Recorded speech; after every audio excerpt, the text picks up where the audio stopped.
Hello YouTube family, कैसे हैं आप सब लोग। गाइस, आज की वीडियो बहुत ही इंफॉर्मेटिव और बढ़िया होने वाली है। आज मैं आपको बताऊंगा मिल्क से रिलेटेड सारी चीजें। लोगों को बहुत कंफ्यूजन है कि फीमेल का दूध पिलाएं ना पिलाएं, क्या करें क्या ना करें, और काफी सारी कंडीशंस होती हैं, उनका मैं आपको ट्रीटमेंट भी साथ के साथ बताऊंगा। तो वीडियो में पूरी तरह से आपने बने रहना, बीच में स्किप कर करके मत देखना। अगर स्किप करके देखोगे तो आपको पूरी कहानी समझ नहीं आएगी, क्योंकि सारा कुछ कवर करने के लिए मुझे नहीं पता ये वीडियो कितनी लंबी होने वाली है। तो पूरी देखोगे तभी आपको समझ में आएगा। आज मेरे पास एक यमुनानगर से बंदा अपनी फीमेल का मतलब मिल्क चेक करवाने के लिए आया। अभी लिम्का की बोतल के अंदर वो मिल्क लेके आया। मैंने कहा भाई ऐसे कैसे लेके आ गया। कहता जी मैंने अच्छी तरह धोई थी बोतल, उसके बाद में दूध लेके आया आपको चेक कराने के लिए भी इसमें बैक्टीरियल काउंट है कि नहीं है, भाई इन्फेक्शन है कि नहीं है। तो गाइस देखो, जो एक कहावत होती है भाई, मछलियां तो समंदर में ही घूमेंगी, समंदर में मछलियां होनी है। वैसी जो मिल्क है वो बड़ा अच्छा मीडिया है बैक्टीरिया को ग्रो करने के लिए। तो अगर मिल्क को आप चेक करोगे तो बैक्टीरिया उसमें निकलना है। तो ये एक नॉर्मल बात है कि कोई भी बैक्टीरिया, चाहे हम जो मतलब मिल्क हम पीते भी हैं, घर में जो दूध आता है उसमें बैक्टीरिया होता है। आपने जो देखा होगा एक लेवल के बाद, एक टाइम के बाद जो दूध होता है उसमें खटास आनी स्टार्ट हो जाती है। तो वो हमारे को, जैसे हमारी मम्मियाँ या घर की जो मेड्स होती हैं वो देखती है कि भाई दूध में अगर स्मेल आ रही है तो इसका मतलब वो रेंसिड हो चुका है। तो उसका मतलब ये है कि उसमें बैक्टीरियल काउंट काफी बढ़ गया है। तो मिल्क के अगर इन्फेक्शन को चेक करना है आपने, तो बैक्टीरियल काउंट आप नहीं देख सकते, क्योंकि बैक्टीरिया तो उसके अंदर होगा ही होगा। उसके लिए हम चेक करते हैं उसकी पीएच। ये काम आप घर पे भी कर सकते हो बिल्कुल आसानी से। आधे मिनट का टेस्ट होता है, लिटमस पेपर टेस्ट। आपकी स्क्रीन पे आ रहा है लिटमस पेपर कैसा होता है। ये है लिटमस पेपर की एक स्ट्रिप मैंने निकाल रखी है। इसको चेक करने का बड़ा आसान तरीका होता है भाई। जैसे दूध को लोगे आप, अपना किसी भी कांच के उसमें ले सकते हो, कांच के या चीनी के जो से बर्तन होते हैं उनके अंदर आप ले सकते हैं। थोड़ा सा दूध लो। ये दूध वैसे खराब हो चुका है उसका, पर थोड़ा सा मैं इसी को चेक कर रहा हूँ। थोड़ा सा दूध लेना है आपने और उसमें लिटमस पेपर डिप करके रख देना है आधे मिनट के लिए। ये लिटमस पेपर मैंने इसमें डिप करके रख दिया। बिल्कुल आसान टेस्ट है, घर पे आप कर सकते हैं। थोड़ी देर बाद लिटमस पेपर का कलर चेंज हो जाएगा। अगर दूध में एसिडिटी ज्यादा है, मतलब जो नॉर्मल जो दूध होता है, जो बिल्कुल ठीक ठाक दूध है, स्लाइटली एसिडिक वो भी होता है, उसकी जो सी एसिडिटी की रेंज होती है 6 to 7 होती है, उसकी एसिडिटी कम बढ़ जाएगी, मतलब कि उसकी पीएच कम हो जाएगी। तो वो टुवर्ड्स रेड हो जाएगा, उसका कलर चेंज होकर रेड की तरफ आ जाएगा। अगर उसमें एल्कलिनिटी बढ़ जाती है, एल्कलिनिटी मतलब वो ब्लूइश की तरफ आ जाता है, वो आपकी रेफरेंस रेंज साथ ही मिलती है लिटमस पेपर की, उसके साथ आप मैच कर सकते हो। जो मतलब जो एल्कलिनिटी है वो बेसिकली मैस्टाइटिस को शो करती है कि फीमेल के जो सा निप्पल में ही इन्फेक्शन हुआ पड़ा है, और जो एसिडिटी है वो शो करती है कि उसमें बैक्टीरियल काउंट बढ़ गया है दूध निकलने के बाद। तो ये आपने बस ये ध्यान रखना है, लिटमस पेपर चेक करना है। अगर किसी भी टाइप की एबनॉर्मेलिटी आती है 6 to 7 अगर उसकी पीएच आती है तो इसका मतलब मिल्क बिल्कुल नॉर्मल है। अगर कोई नॉर्मलिटी आती है तो अपने वेटनेरियन को दिखाओ, वो गाइड करेगा आपको किस तरह से उसके अंदर फर्दर हमने लाइन ऑफ ट्रीटमेंट देखना है। अगर उसकी पीएच बिल्कुल ठीक है तो इसका मतलब फीमेल का दूध ऑलमोस्ट बिल्कुल ठीक है। तो ये तो गाइस सबसे इंपॉर्टेंट चीज तो ये थी जो मैं आज आपको बताना चाहता था। उसके अलावा लोगों का ना मेरे पास ऑनलाइन कंसल्टेशन में फोन आता है कि भाई मेरी फीमेल को मिल्क फीवर हो रखा है। उन्हें पता ही नहीं बेसिकली मिल्क फीवर क्या चीज है। तो गाइस 3-4 कंडीशन होती है, जैसे मिल्क फीवर होता है, मिल्क एलर्जी होती है, मिल्क इन्फेक्शन होता है, हर्पीज वायरस होता है, कई सारी कंडीशंस है।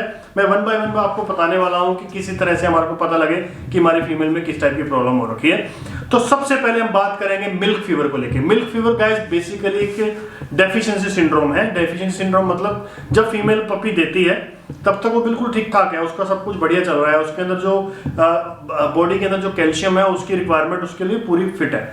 जैसे ही फीमेल बच्चे देती है उसका मिल्क लेट डाउन होता है। जब मिल्क लेट डाउन होता है उससे क्या होता है कि जो भी बॉडी का कैल्शियम होता है, जो उसकी बोन्स के अंदर कैल्शियम होता है, वो टुवर्ड्स उसके निप्पल जाता है, जिसके कारण सडन ड्रॉप ऑफ कैल्शियम हो जाता है और फीमेल के अंदर मिल्क फीवर हो जाता है। उसका टेम्परेचर बहुत हाई हो जाता है। आपने भी कभी ना कभी नोटिस किया होगा, जब फीमेल पपीज देती है उसके बाद वो थोड़ा लड़खड़ाने लग जाती है, बैठे बैठे कांपने लग जाती है। कुछ लोगों को लगता है भाई ये सर्दी के कारण कांप रही है, पर वो गर्मियों में भी ऐसा होता है, वो तेजी से हाँफने लग जाती है फीमेल। और ना मतलब पिछली टांगें ऐसी लगती है जैसे वीक, बेचारी प्यार प्यार से चल रही है, उससे चला नहीं जा रहा है। ये सारी चीजें, ये सारा कुछ मिल्क फीवर को दिखाता है। मिल्क फीवर का मतलब, इसको एक्लम्जिया भी बोलते हैं, आपने पहले कहीं ना कहीं पढ़ा होगा। एक्लम्जिया में क्या होता है कि सडन ड्रॉप ऑफ कैल्शियम होता है। कैल्शियम की क्वांटिटी कम होने की वजह से फीमेल एकदम बेचारी बिल्कुल गुमसुम हो जाती है, खाना पीना छोड़ देती है, टेम्परेचर बहुत हाई हो जाता है। लोग उसमें एंटीबायोटिक कई बार यूज करते रहते हैं पर उसकी रिकवरी नहीं होती। तो कहीं सेम डिसीज गाय भैंसों में भी होती है। वंस अपॉन अ टाइम मैं एक बार शिमला घूमने गया हुआ था, वहाँ सेम कंडीशन थी एक भैंस की। तो वो बेचारी उठ नहीं पा रही थी, वो बड़े लोग परेशान थे। मैंने इनको कहा भाई कैल्शियम की ड्रिप लगाओ इसको, माइफेक्स की ड्रिप आती है उसके अंदर, और साथ के साथ वो भैंस खड़ी होके चरने लग गई। इतना क्विक रिजल्ट आता है। तो हमारे फीमेल के केस के अंदर हम क्या कर सकते हैं, फीमेल के अंदर हमने ओरल कैल्शियम स्टार्ट कर देना है। अच्छा फीड लाओ, स्टार्टर पपी जो फीड रिकमेंडेशन होती है वो इसी वजह से होती है कि उसमें कैल्शियम की क्वांटिटी ज्यादा होती है। कैल्शियम ज्यादा दोगे फीमेल को, साथ के साथ रिकवरी हो जाती है। और 80% केसेस में लोगों को पता भी नहीं लगता कि उनकी फीमेल एक्लम्सिया से होकर निकल भी गई, क्योंकि जो डाइट अच्छी देते हैं वो इस चीज को बाईपास ही कर देते हैं। आजकल शिशु के बड़े केस आ रहे हैं जो डिलीवरी के बाद इस टाइप के हो जाता है कि फीमेल का टेम्परेचर बहुत हाई हो रहा है, वो मुझको कहते हैं कि डॉक्टर साहब एंटीबायोटिक भी दे रहे हैं, इसको थोड़ा सा एंटीपायरेटिक भी दे रहे हैं, पर उसका टेम्परेचर कम नहीं आ रहा, और फीमेल बिल्कुल गुमसुम सी हो जाती है, बहुत वीक सी हो जाती है। वो सारे ये एक्लम्सिया के केस हैं। तो इसमें इनिशियली घर पे जो आप कर सकते हो वो कैल्शियम वगैरह दे सकते हैं उसको। इसको और अच्छे से डायग्नोस करने के लिए हम फीमेल के ब्लड के अंदर कैल्शियम और फॉस्फोरस की क्वांटिटी देख सकते हैं, विटामिन डी की क्वांटिटी देख सकते हैं। उसका टेस्ट होता है, नॉर्मल लेबोरेटरी पे हो जाता है, उससे आपको पता लग सकता है कि फीमेल में कैल्शियम डेफिशिएंसी है। नहीं तो यार अगर आपकी फीमेल ने पपीज दिए तो कैल्शियम वगैरह आप वैसे भी दे सकते हो। अगर घर पे रिकवरी नहीं हो रही तो उसको डॉक्टर के पास लेके जाइए, वो कैल्शियम की ड्रिप लगा देते हैं। कैल्शियम बोरोग्लूकोनेट होता है, कैल्शियम सैंडोज होता है, वो ड्रिप में लग के साथ रिकवरी होती है। मैंने अपनी आंखों से देखा है कि फीमेल बेचारी इतनी उदास आती है, फीमेल जैसे हमारा ट्रीटमेंट कंप्लीट होता है वो एकदम उछलती हुई घर जाती है, चलो भाई घर चलते हैं, बिल्कुल ठीक ठाक हूं मैं। तो ये क्लम्सिया का केस होते हैं 100%। इसको इस टाइप के केसेस में अगर फीवर भी चल रहा है तो बच्चों को कोई दिक्कत नहीं आती, ऐसा दूध पीने से बच्चों को कोई प्रॉब्लम नहीं आती। अब इसका फोरकास्ट कैसे होगी, हमारी फीमेल में ये क्लम्सिया होने वाला है, इसका मतलब कैसे पता लगे। तो जो हाई एल्डर होती हैं भाई, हाई एल्डर का मतलब होता है फीमेल बेचारी छोटी छोटी सी होती हैं, जब वो बच्चे देती हैं उनके निप्पल निकल के इतने बाहर आ जाते हैं। वैसे तो वो गुड मदर्स होती हैं फीमेल, उनके अंदर क्या होता है कि जैसे ही वो मतलब एडवांस प्रेगनेंसी में उनका शरीर भी बहुत बड़ा हो जाता है और निप्पल बहुत ज़्यादा ग्रो कर जाते हैं। जिस फीमेल में लास्ट टाइम पे पिछली बार जब उसने बच्चे दिए थे बहुत ही ज़्यादा मिल्क डाउन लेट डाउन ज़्यादा था उसका, उसमें ज़्यादा चांस होते हैं मिल्क फीवर के होने के। तो अच्छा उसको फीड देना है, सारा कुछ बढ़िया रखना है, प्रॉपर एक्सरसाइज करानी है, तो ये चीज़ें सारी कुछ ठीक रहेगा। अब नेक्स्ट कंडीशन क्या होती है, milk infection. Milk infection basically क्या है गाइस, ये बेसिकली टर्म ही गलत है। मेरे पास बहुत सारे लोग ऑनलाइन कंसल्टेशन में पूछते हैं कि मेरी फीमेल के दूध के अंदर मिल्क इन्फेक्शन हो गया है। तो इसको मिल्क इन्फेक्शन की जगह रादर इसको सेप्टिसीमिया बोलना चाहिए। सेप्टिसीमिया का मतलब ये है कि फीमेल ने पपीज दिए और 7वें 8वें दिन पपीज भी ढीले होने लग गए और फीमेल कुछ खा नहीं रही, तो ये सेप्टिसीमिया केस है। उसके अंदर ओवरऑल इन्फेक्शन बढ़ जाता है फीमेल के अंदर। हम इसका जब टीएलसी चेक करवाते हैं, उसका सीबीसी करवाते हैं, तो टीएलसी काउंट बहुत ज़्यादा बढ़ा हुआ होता है। वो ऑब्वियस सी बात है, जब उसके अंदर इन्फेक्शन है तो उसके दूध के अंदर भी इन्फेक्शन आने लग जाता है बच्चों के अंदर। तो किसी टाइप इस टाइप का अगर एक हर्पीस वायरस और इसमें क्या फ़र्क होता है, हर्पीस वायरस में क्या है कि बच्चे दूध पीते हैं, दूसरे तीसरे दिन ही मरने स्टार्ट हो जाते हैं, वो हर्पीस वायरस होता है। जब 7वें 8वें दिन फीमेल के एक आधा कोई निप्पल ब्लाइंड हो जाता है या फिर सारे निप्पल्स के अंदर पस आने स्टार्ट हो जाती है, वो सेप्टिसीमिया का केस होता है। उसमें पूरा ओवरऑल जब हम सीबीसी कराते हैं उसमें सारे में आपको इन्फेक्शन दिखाई देगा।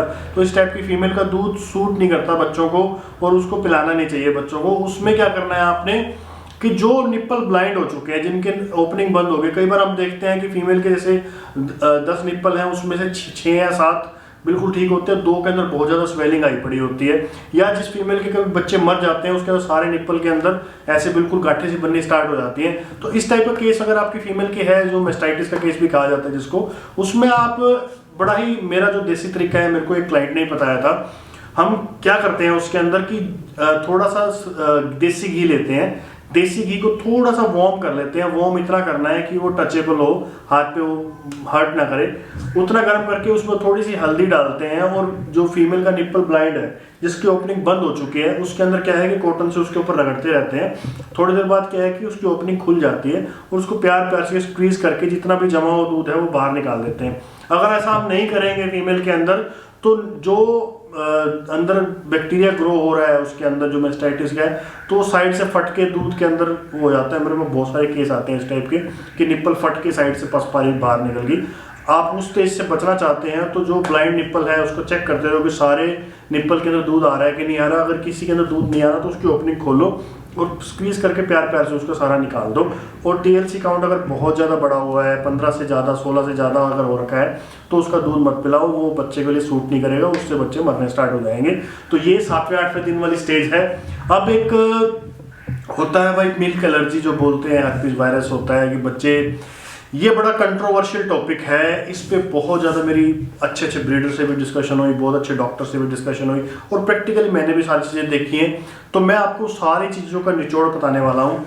अब हमारे पास 2-3 टाइप के हर्पीज वायरस के केस आते हैं कि डॉक्टर साहब पहली बार फीमेल ने बच्चे दिए थे, फर्स्ट क्लास बच्चे हुए, बच्चों ने माँ का दूध पिया, बहुत हेल्दी बच्चे तैयार हुए, सब कुछ ठीक हो गया, बच्चे चले गए।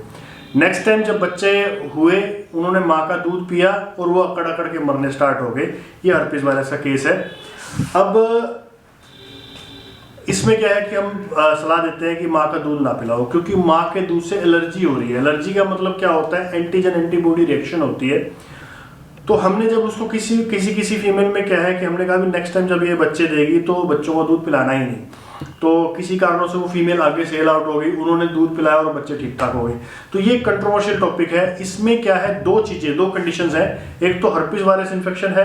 हर्पीज वायरस इन्फेक्शन कभी भी नहीं जाता फीमेल के अंदर, जब वो साइलेंट पड़ा होता है। जैसी फीमेल की डिलीवरी होती है, वो बच्चों के अंदर ट्रैक से हो जाता है हर्पीज वायरस, या दूध के थ्रू उसके अंदर जाना स्टार्ट हो जाता है और बच्चे मरने स्टार्ट हो जाते हैं। दूसरा एक डेफिशिएंसी सिंड्रोम है। जब मैंने 2-4 जो बच्चे मरे हुए थे उनके पोस्टमार्टम करके देखे, तो उनके अंदर लंग्स ही पूरे बने नहीं होते। तो इस टाइप की फीमेल होती है जिसके अंदर बच्चे दूध पीने के बाद मर गए, या पैदा होते दूसरे तीसरे दिन मर गए। लोगों को लगता है भाई दूध पीने की वजह से मर रहे हैं, पर एक्चुअल में क्या होता है कि वो बच्चे अब नॉर्मल होते हैं, उनके लंग्स पूरी तरह से बने नहीं होते। पोस्टमार्टम कराया तब हमने पता लगाया। दूसरा एक बड़ा आपको अजीब सी बात लगेगी, वो मैंने प्रैक्टिकली देखी है। 1-2 बार जब बच्चे मरे उसका हमने पोस्टमार्टम किया, अपने सीनियर से डिस्कस किया, भाई इसके पोस्टमार्टम में देखना क्या है। तो जो बच्चों की डेथ होती है, तो उसको जब पोस्टमार्टम करके हमने देखा, उनके इंटेस्टाइन ही खाली पड़े थे। इंटेस्टाइन का खाली का मतलब कि जो उसके स्टमक था और इंटेस्टाइन था खाली था, वो बेचारे दूध पीने की एक्टिंग कर रहे थे, दूध पीने को शक करने को लगता था लोगों को भाई ये दूध पी रहे हैं, पर एक्चुअल में उसके पेट में दूध जा ही नहीं रहा था। ये भी बहुत बड़ा रीजन होता है। लोग कहते हैं जी दूध तो पी रहा था जी, कल तक आज पीना ही बंद कर दिया। भाई वो मुंह को ऐसे चूस रहा था, वो निप्पल को, उसका दूध अंदर आ ही नहीं रहा था। उसका हमारे को कैसे पता लगा, जब हमने उसको पोस्टमार्टम करके देखा, पेट बिल्कुल खाली है बच्चे का। तो मेक श्योर भाई जब भी बच्चे दूध पी रहे हैं कि उनका इंटेस्टाइन, उनका पेट भर भी रहा है कि नहीं, थोड़ा सा बल्जिंग दिखाई देती है पेट पे, उससे आपको आइडिया लग जाता है कि इसके अंदर दूध जा रहा है कि नहीं जा रहा। पहली बात तो ये आपने नोट करनी है। एक टीएलसी चेक करानी है फीमेल की, दूध का आपने पीएच चेक करना है। दूसरा, फीमेल की डाइट अच्छी देनी है, जिस टाइप की ये फीमेल होती है। अगर इसमें बच्चे पहले मरे पड़े होते हैं, हर्पीज वायरस के केस होते हैं। और मेरी सलाह ये रहती है, एंटीजन एंटीबॉडी रिएक्शन होती है, जो बच्चों का ब्लड ग्रुप फादर साइड पे चला जाता है, उनके अंदर एलर्जी होने लग जाती है, पॉइजन की तरह काम करने लग जाता है दूध। तो इस टाइप की फीमेल की किसी की हिस्ट्री रही होती है, बच्चे मर गए हैं, तो उसमें डाइट अच्छी तो बच्चे हेल्दी पैदा हो। बच्चों को एक मिल्क रिप्लेसर देना पड़ता है। मिल्क रिप्लेसर के ऊपर मैं एक पूरी वीडियो बनाऊंगा। ये एक्चुअली मिल्क रिप्लेसर बहुत ही अच्छा मेथड होता है। वो जो नेचुरल माँ का दूध होता है उसी को रेप्लिकेट करता है। कमर्शियल अवेलेबल बहुत सारे दूध के आ रहे हैं, जो मतलब आपने स्क्रीन पे आपको मैं 5-7 का नाम दे दूंगा, जो रॉयल कैनिन का भी आता है, ड्रूल्स का भी आ रहा है, स्मार्ट हार्ट का भी आ रहा है, सबके आ रहे हैं। जो से ये दूध आप यूज कर सकते हैं। इसके अलावा मैं आपको देसी तरीका भी बताऊंगा, वो मैं बताऊंगा आपको नेक्स्ट वीडियो के अंदर, जिसमें आपको बताऊंगा कि मिल्क रिप्लेसर कैसे तैयार करते हैं, बिल्कुल देसी तरीका, बढ़िया, और दूध एकदम ऐसा सूट करेगा बच्चों, कोई बच्चा नहीं मरेगा। तो till that, thanks for watching guys. आपने जो नए हैं चैनल पे, उन्होंने चैनल को सब्सक्राइब करना है, और अगर अभी तक इस वीडियो में बने हो तो भाई लाइक के बिना बने ही जाना है। इस वीडियो के अंदर कुछ क्वेश्चन आपके रह गए होंगे, क्योंकि मैं इतना ज़्यादा अगर इसको डिटेल में बताऊंगा तो भाई लोग बोर हो जाएंगे वीडियो देखते देखते, इसलिए थोड़ा सा शॉर्ट करके बताया। आपके जो क्वेश्चन होंगे उनको मिला के नेक्स्ट वीडियो बना देंगे। तो till then, thanks for watching guys, love you all. ऐसा ही प्यार बनाए रखिए। सारे व्हाट्सएप ग्रुप में आपने शेयर करना है, और चैनल को सब्सक्राइब करवाना है भाई लोगों से। Thanks for watching guys, love you all.